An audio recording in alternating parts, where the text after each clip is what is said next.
I am an astronomer, and what I do as an astronomer is try to understand how the universe and its various components came about to be. For instance, stars and planets and galaxies. We want to unlock the secrets of the universe. We want to, probe the boundary of science, the boundary of knowledge. The frontier of knowledge is something we want to push every day.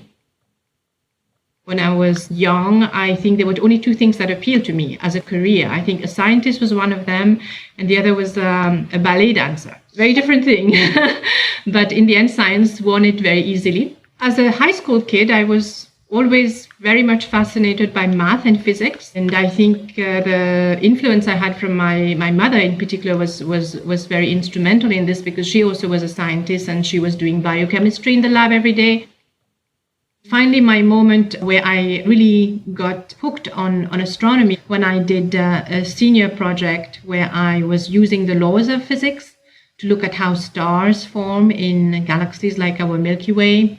So for me, that was really fascinating, because you could see physics applied on scales that were much larger than what we deal with on a day-to-day basis. So for me, that was the moment when I realized, okay, I want to be not just a physicist, but an astrophysicist.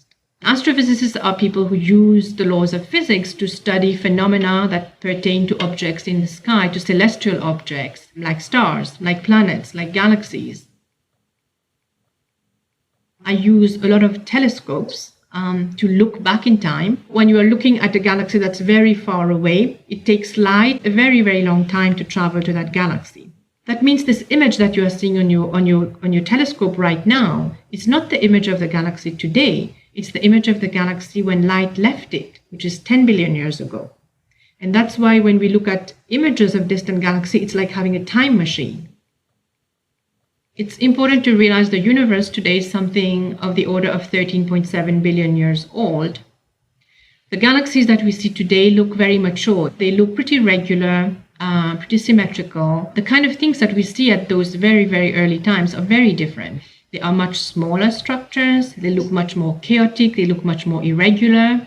The universe itself is a much more violent place. There were a lot of galaxies all crashing into each other. What I'm trying to do in my research is to go and to understand this transition from this very early epoch where we were building galaxies, where the universe was really a very violent place, to assembling these galaxies in the process into more massive, regular galaxies that we see today. So, when did this transition from chaos to order happen? If you were to actually say, what do you expect to find? Most likely what you will find will be quite different from what you expect. This constant challenge now of pushing things to the edge right now and then stepping into the unknown, finding things that are radically different, learning from it, consolidating what you have learned, then pushing the next frontier, jumping into the unknown again. I think it's a cycle that really keeps you going, this excitement, this high that keeps you going in astronomy.